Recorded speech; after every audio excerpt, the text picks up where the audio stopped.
सम्राट सन्मति सागर महाराज की जय। अहिंसा में विश्व धर्म की जय। जिनवाणी माता की जय।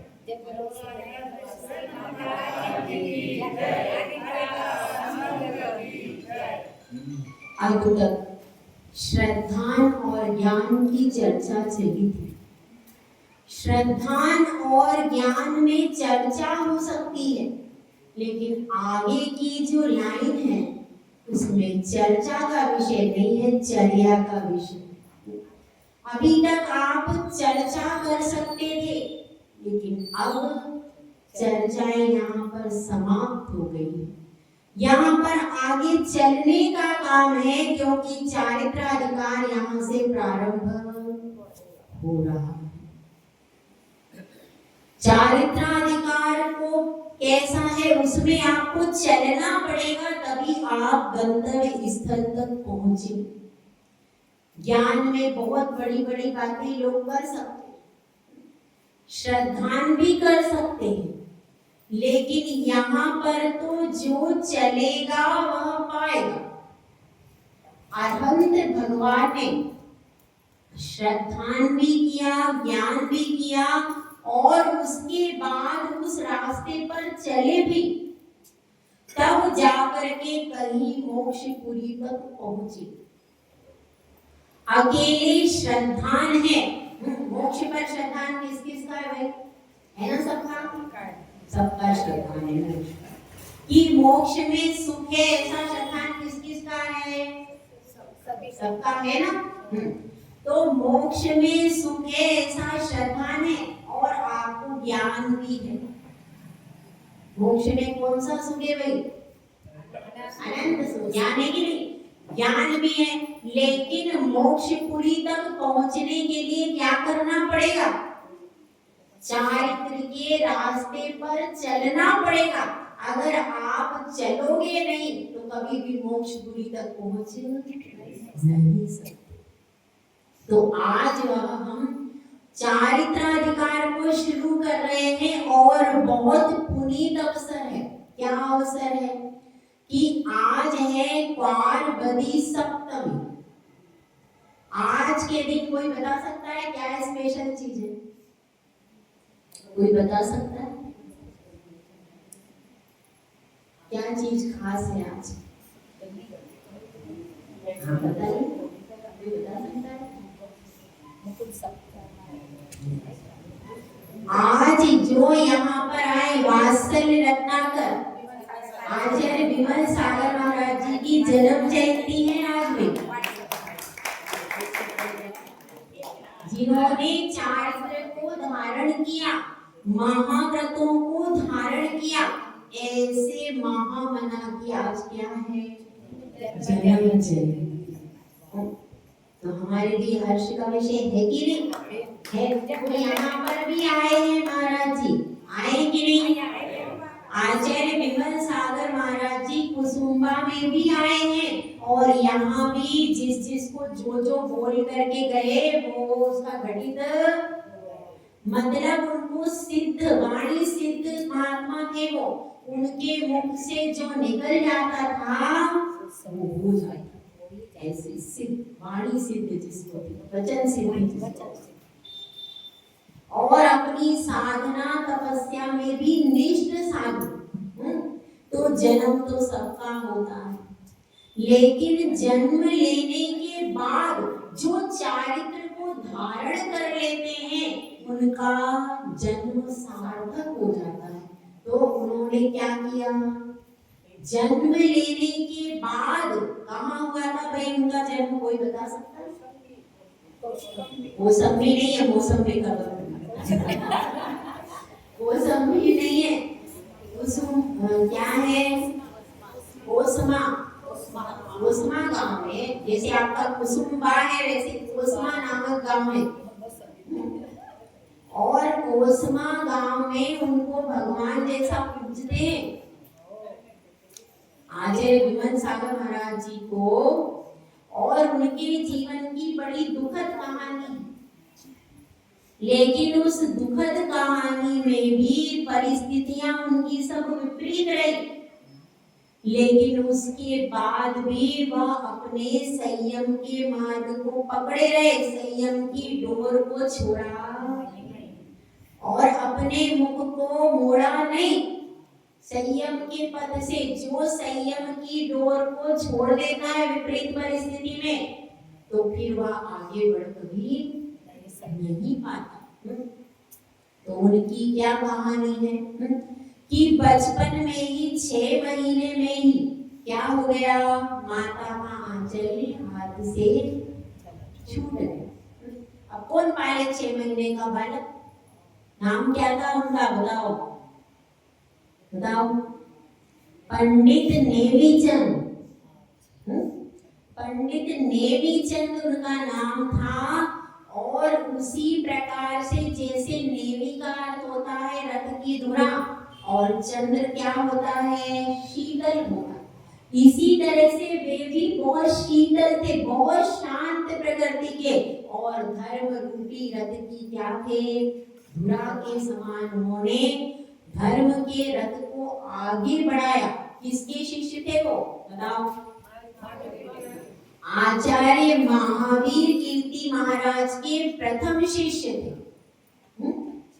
आचार्य महावीर कीर्ति महाराज के प्रथम शिष्य थे आचार्य विमल सागर जी, और उनके प्रथम शिष्य थे तपस्वी सम्राट संगम साहब। तो इस तरह से देखिए उनका गौरवमयी चरित्र हमको प्रेरणा देता है।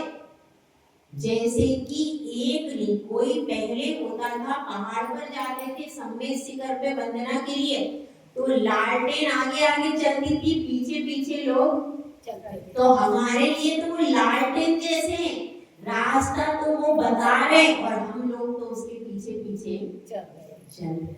अपने को तो देखो पका पकाया मिल गया। पहले सम्मेद शिखर पर भी चढ़ाई बहुत कठिन थी। वहां पर जो कुआं था उसका पानी अच्छा नहीं था, तो आचार्य महावीर कीर्ति महाराज जी और आचार्य विमल सागर महाराज जी, इन्होंने वो प्रयास किया कि वह गंदोल उसे क्या कमंडल का पानी मंत्रित करके कुएं में डाला, तो सारे कुएं में पानी सही हो गया। पहले तो कहाँ जाना पड़ता था? ईसरी जाना पड़ता था। ईसरी से ही आपको यात्रा प्रारंभ होती थी। मधुबन के जो कुएं थे उनमें पानी नहीं था, कोई संत भी नहीं रुक सकता था, श्रावक भी नहीं रुक सकता था वहाँ। ये सब सुविधा इन सब संतों की प्रताप से हुई, और उन्होंने अपनी साधना की तीर्थों पर, तब वह तीर्थ आज आप सबकी वंदना की योग्य हुई।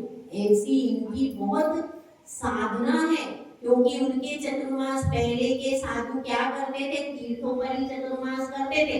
उनकी कोई अपेक्षा नहीं होती थी कि आप समाज आओ, कि समाज हमारे लिए कुछ करे, कोई उनकी अपेक्षाएं मौन लेके अपना बैठे रहते थे। अपनी जाप कर ली, अपनी सामायिक कर ली, अपना ध्यान अध्ययन में रात दिन लगे। उनको कोई समाज से कोई आप प्रवचन करो ऐसा भी कोई उनका उद्देश्य नहीं होता था। केवल अपनी ज्ञान, कोई आ गया तो कुछ बोल दिया, नहीं तो अपनी साधना से उन क्षेत्रों पर निवास किया, तो वह क्षेत्र आज क्या बन गए? तीर्थ बन गए, पवित्र हो गए। यदि आज सम्मेद शिखर में, मधुबन में कुएं में पानी नहीं होता, आप क्या कर लेते? आज कितने सारे त्यागी व्रतियों की, कितने सारे साधुओं की व्यवस्था वहां पर हो रही है। तो क्या हो गया? अब जब इतना 6 महीने का छोटा बालक है, और अब उस बालक को कौन पालेगा? तो दुर्गा बुआ थी।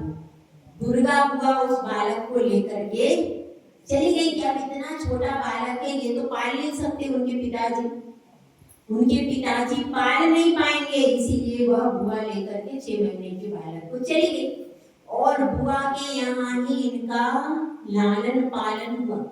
उसके बाद पढ़ने के लिए चले गए। कहाँ पर? गुरुकुल में। जो पहले गुरुकुल होते थे, उन गुरुकुल में पढ़ने के लिए चले गए, और पढ़ने के लिए जब गए तो वहां पर क्या करते थे, नमोकार मंत्र से विशेष लगाव था। सब बच्चे फालतू बातें करते रहते थे, खेलते रहते थे, ये कुछ नहीं, ये बैठ के बस नमोकार मंत्र पढ़ते रहते थे। तो अब ऐसे ही समय बीतता, लेकिन परीक्षा में नंबर पहला आ जाता। बुद्धि तो तीव्र थी ना, तीक्ष्ण बुद्धि थी कि वो बाकी बच्चे मस्ती करते थे, ये अपना नमोकार मंत्र पढ़ते रहते थे, और जब टाइम पे परीक्षा पर आता था तो नंबर भी अच्छे ले आते थे। तो इस तरह से उनके देखिए बचपन से ही माँ नहीं मिलना कोई कम बड़ी बात थी। माँ का वात्सल्य मिलेगी, कुछ समझ ही नहीं पाए, 6 महीने का बालक तो बहुत होता है, तो उनको बचपन से ही माँ का वात्सल्य नहीं मिला। फिर वो धीरे धीरे आगे बढ़ते रहे, और घर में भी कोई परिस्थिति बहुत अच्छी पहले कहीं की नहीं होती। पहले आप पूछ लो, आज से 10 या 20 साल पहले पूछ लो, परिस्थिति अच्छी होती ही नहीं थी। होती थी क्या? नहीं। जहाँ भी पूछो, जिस भी गांव में पूछो, कभी भी परिस्थिति अच्छी होती ही नहीं थी। सब जगह परिस्थिति विपरीत होती थी। तो अब उस विपरीत परिस्थिति में क्या करते थे कि 3 बजे रात को उठते थे और कपड़ा बेचने के लिए साइकिल चलाकर जाते थे। तो अब क्या हुआ, अब बाद में जब मुनि बन गए तो लोगों ने पूछा कि आपकी रात भर जागने की आदत कैसे हो गई? कि अरे मैं रात में उठ करके 2 बजे से उठता था, सारा कपड़े का काम करता था, तो मुझे रात भर जागने की आदत।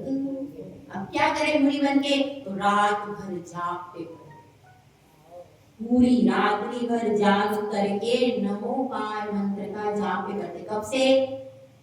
11 बजे उठ जाते थे, थोड़ा सा विश्राम कर लिया सामायिक के बाद, 11 बजे उठे, फिर सोना ही नहीं है, फिर सुबह तक अपना नमोकार मंत्र पूरी रात्रि भर बैठ करके जापते।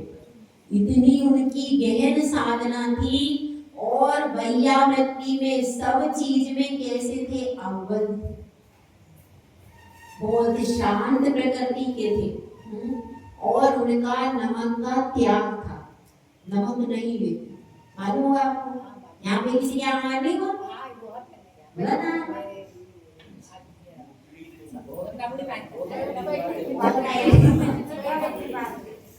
घर पे नहीं, चित्राबाई ने किया था गंगामध्ये, दादी थी उनके यहाँ, क्योंकि उस समय भैया वो चलता था सिगड़ी का चौका, और शूद्र जल का त्याग करा के यहाँ लेते थे। शूद्र जल का त्याग जिसका होता था उसके हाथ से लेते थे आप, और सिगड़ी का चौका रहता था वो पूरा शुद्ध बनता था, कुएं का पानी सिगड़ी का चौका जैसा नहीं हो। तो अब ये सब, अब उनके जीवन से अपने को क्या सीखना चाहिए?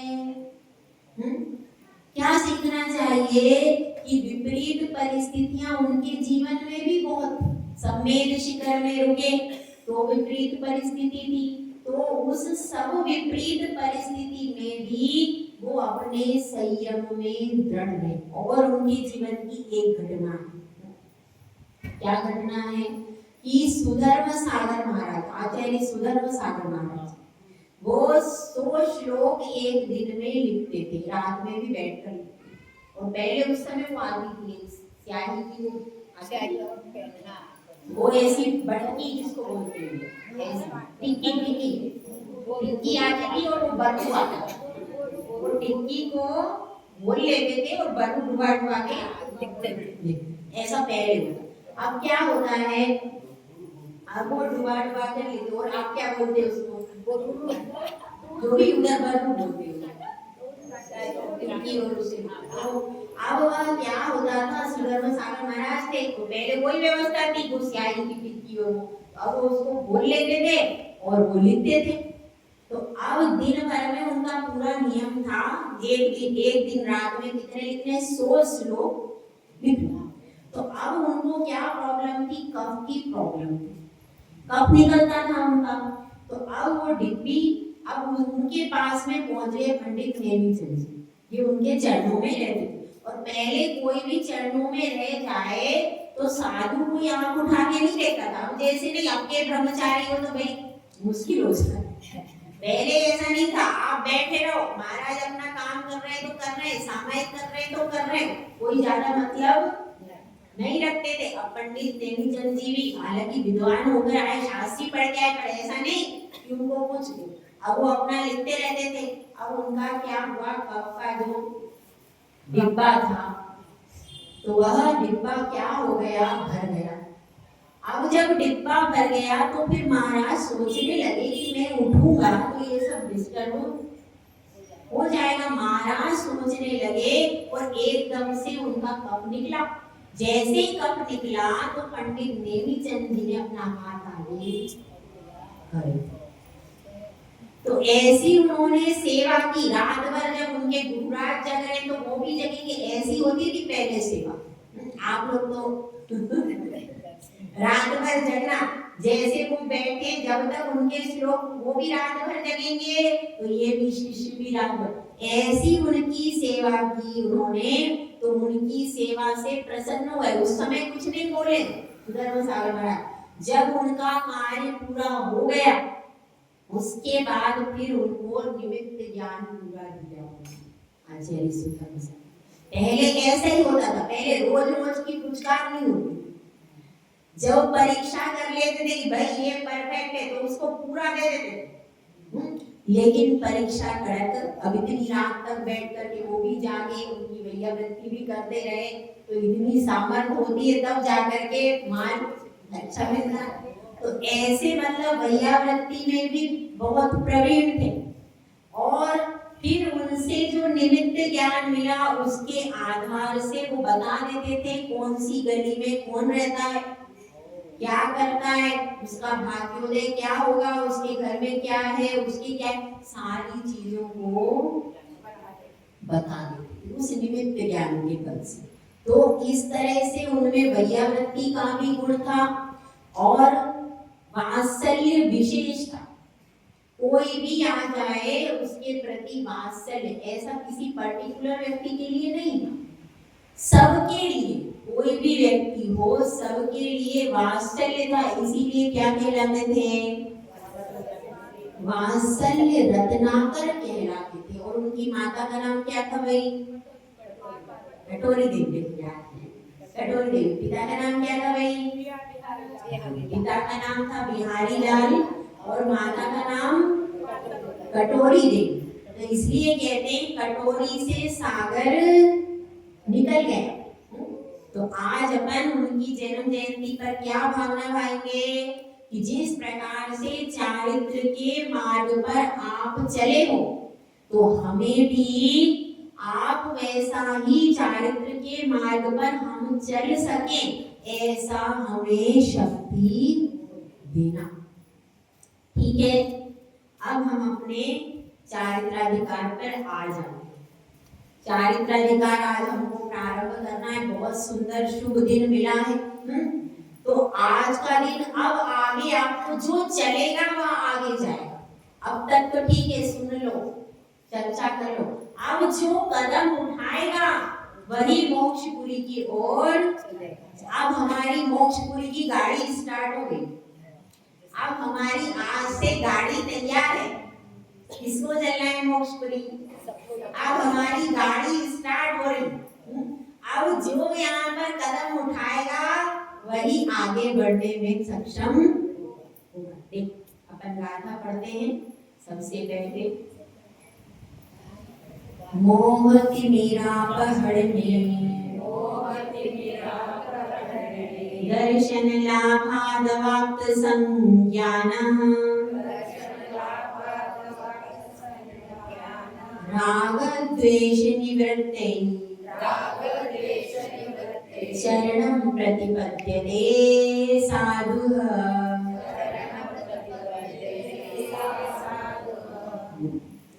चारित्र को ग्रहण किया जाता है। तो इस गाथा की बहुत बड़ी विशेषता है। इसमें बताया गया है कि चारित्र को ग्रहण क्यों किया जाता है। चारित्र को ग्रहण करने का उद्देश्य क्या, सबसे पहले प्रोसीजर बताया गया। जैसे कि आपको यहाँ से कहाँ जाना है, संवेद शिखर, ठीक है। तो सबसे पहले क्या करना पड़ेगा भाई, धुलिया जाना पड़ेगा, डायरेक्ट धुलिया चले जाओ क्या? सबसे पहले क्या करोगे? हाँ भाई जी बताइए, संवेद शिखर जाना है, क्या करोगे सबसे पहले? टिकट बुक कराएंगे सबसे पहले, टिकट ले ले तो जाएंगे। सबसे पहले टिकट रिजर्वेशन करवाना पड़ेगा। तैयारी बाद में टिकट नहीं होगा तो तैयारी करनी क्या करोगे? पहले टिकट करवाओगे भाई किस महीने में क्या है। जब टिकट आपका रिजर्वेशन हो जाएगा उसके बाद फिर तैयारी शुरू हो जाएगी। और आप इतनी तैयारी करोगे लेकिन टिकट बुक पहुंच जाओगे क्या? सबसे पहले क्या काम होगा? टिकट बुक कराओगे। उसके बाद फिर आप कौन से दिन है क्या है वो अपने दिमाग में रखोगे और उसके हिसाब से तैयारी शुरू करोगे। तैयारी भी कर ली, टिकट भी बुक कर लिया, लेकिन हम ट्रेन पर टाइम से पहुंच जाएंगे सबने शिखर? क्यों? तो टिकट तो है ना, तुमने कहा टिकट करना पड़ेगा, टिकट कर लिया। टिकट होने के बाद भी ट्रेन तैयारी भी कर ली, सामान भी पूरा A to Z बढ़िया पैक कर लिया, लेकिन ट्रेन में नहीं बैठे, क्या होगा? तो भी अपन कभी संवेद शिखर में नहीं पहुंच सकते। अब जैसे ही टिकट सबसे पहले बुक करते हैं, ऐसे ही मोक्ष मार्ग का टिकट होता है सम्यक दर्शन। मोक्ष मार्ग का टिकट क्या है? सम्यक दर्शन है। वह टिकट आपके पास में आता है तब आपकी आगे की कार्य प्रणाली शुरू होती है, ठीक है। तो यहाँ पर आचार्य श्री यही कह रहे हैं, मोह तिमिरा पकड़ने, इसका अर्थ क्या है? मोह रूपी अंधकार के दूर होने पर। तो यहाँ पर मोह ने क्या लेना है? कौन सा मोह लेना है? नहीं, कौन सा मोह लेना है बताओ? मोह कितने प्रकार का होता है भाई? चारित्र मोह और दर्शन मोह। तो इसमें क्या लेना है? हाँ, क्या लेना है? चारित्र मोह लेना है। हाँ, उज्ज्वला जी से बताती हूँ। हाँ भाई, इसमें मोह शब्द लिखा है। अब हम लोगों को समझ में नहीं आ रहा कि इसमें कौन सा मोह लेना है, दर्शन लेना है कि चारित्र लेना है? दर्शन का मोह लेना है। और कोई बताएगा भाई? हाँ सुलभा जी आप बताओ, कौन सा लेंगे इसमें? चारित्र मोह नहीं लेंगे कि दर्शन मोह नहीं लेंगे? कौन सा लेंगे? चारित्र मोह लेंगे। हाँ प्रतिभा जी क्या बता रही है? दर्शन मोह। नानीलेश भी आपको बताओ, दोनों ले लेंगे इसमें। अच्छा, और कोई बताएगा? हाँ कौन सा लेंगे भाई? हाँ विजया जी बताओ। देखो दोनों प्रकार के ऑप्शन आ गए। यहाँ पर बताया है मोह तिमिरा पकड़ने, यानी मोह रूपी अंधकार के दूर होने पर। इसका अर्थ यह है कि यह मोह से बात चल रही है दर्शन मोहनी से। शुरुआत में टिकट की बात चल रही है। दर्शन मोहनी, चारित्र मोहनी तो अभी शुरू ही नहीं हुआ। चारित्र मोहनी कब होगा? चारित्र मोहनी तो जब आप कम से कम श्रावक का चारित्र ग्रहण करोगे तब धीरे धीरे चारित्र मोहनी का क्या होगा ऑप्शन। अभी तो वो चारित्र मोहनी सत्ता में खेल के मैदान में नहीं आया, एंट्री नहीं। अभी अपने खेल के मैदान में कौन सा है? दर्शन मोहनी मिथ्या, अभी वो खेल के मैदान में नहीं आया। तो अभी कौन सा है? दर्शन मोहनी। तो यहाँ पर बताया है दर्शन मोहनी रूपी अंधकार के हरण होने पर, नष्ट होने पर क्या होता है? दर्शन लाभा दवाप्त संज्ञा। सबसे पहले दर्शन मोहनी के मिथ्यात्व के क्षय होने से, उपशम होने से क्या होता है?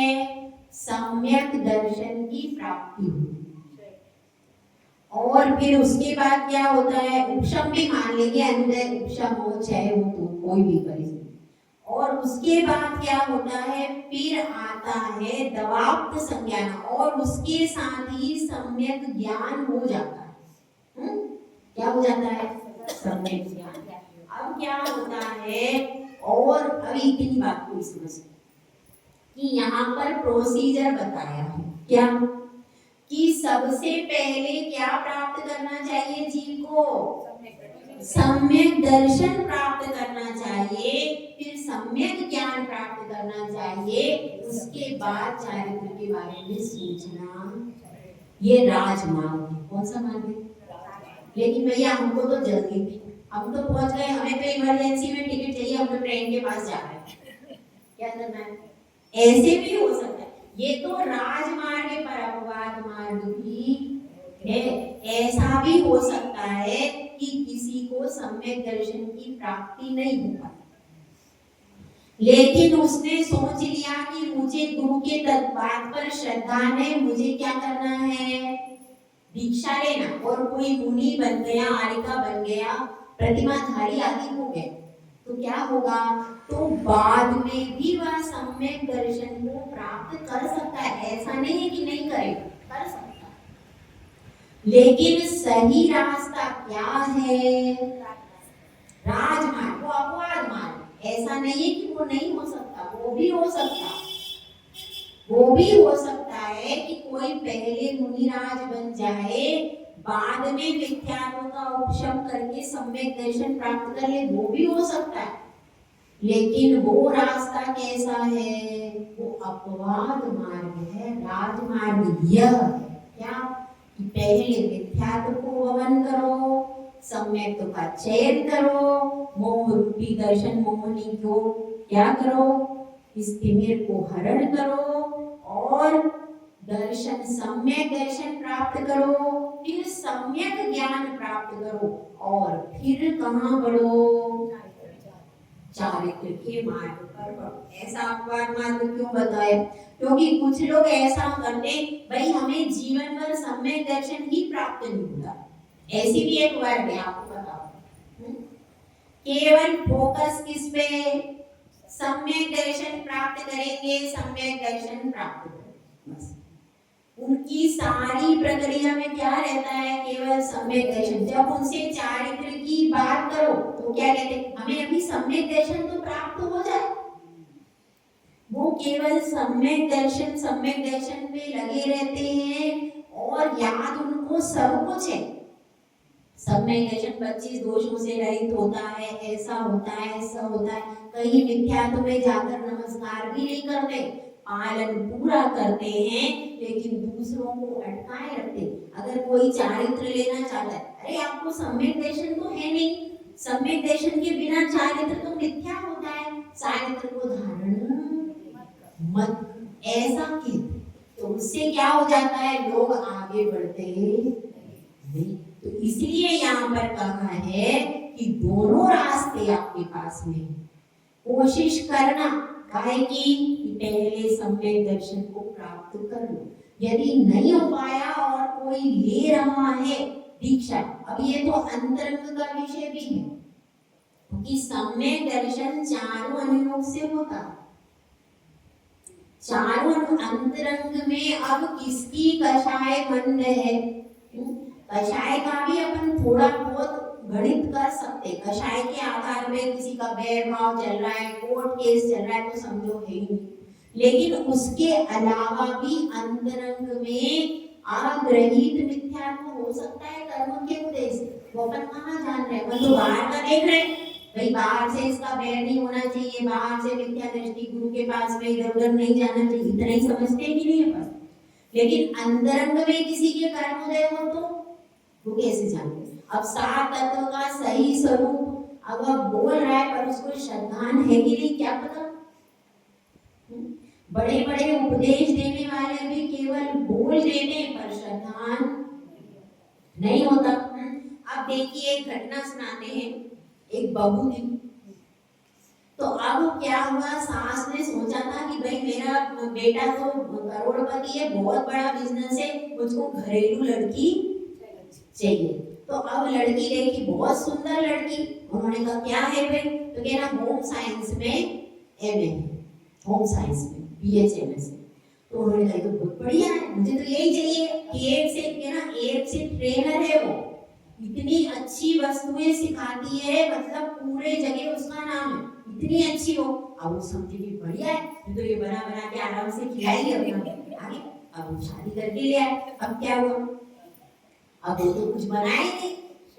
अब वो सास के पास खड़ी हो गई, देखो इसमें मसाला कितना डालना है, इसमें पानी कितना डालना है, बता सब कुछ सही रहती हो। हाँ, इसमें ऐसा डालना है, इसको ऐसे करते हैं तो ये ऐसे अच्छा बनता है। सारी चीजें सही सिखाए पर बनाती कुछ भी। तो अब उससे पूछा भाई ऐसा क्या है ऐसा, तो कहना मैं तो ट्रेनर थी, तो मैं सिर्फ क्या करती थी, सिर्फ सिखाती थी, बनाती कुछ भी करती। अब क्या करें, तो अब ये ऐसा ही काम है कि आप ट्रेनर के पोस्ट पे रहोगे, ज्ञान कितना भी होगा, लेकिन जब तक खुद नहीं बनाओगे तब तक आपका मोक्ष मार्ग स्टार्ट। अशन एक साधु अशन बनावे, आप बनावे आप ही खावे। अभी तो आप बना बना के हमको दे सकती हो, प्रतिभा जी घर में दे सकती हो वीरा को, लेकिन अब बाद में क्या होगा, जब आप चारित्र के मार्ग पर बढ़ोगी तो क्या होगा, अपना ही अशन बनाओ और अपन खुद ही खा सकते हैं, दूसरे को देने का काम।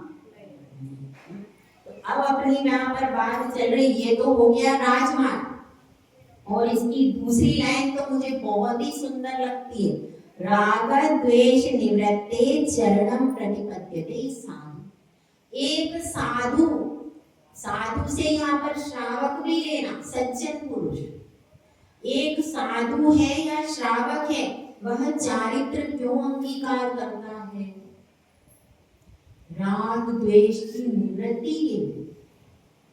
क्या लक्ष्य है उसका, यदि चारित्र धारण करने के बाद राग द्वेष बढ़ता जा रहा है तो अभी आपका चारित्र धारण करना व्यर्थ। शांति आना चाहिए, समता आना चाहिए, क्या आना चाहिए, शांति और समता आना चाहिए चारित्र धारण करने के बाद। यदि चारित्र धारण करने के बाद आपके पास शांति और समता नहीं है तो आपका चारित्र धारण करना अभी उद्देश्य की पूर्ति नहीं कर पाए, अभी पीछे हुआ, कहां पर पीछे चल, अभी आप उस लक्ष्य तक पहुंचे नहीं जिस लक्ष्य तक महाराज पहुंचते हैं।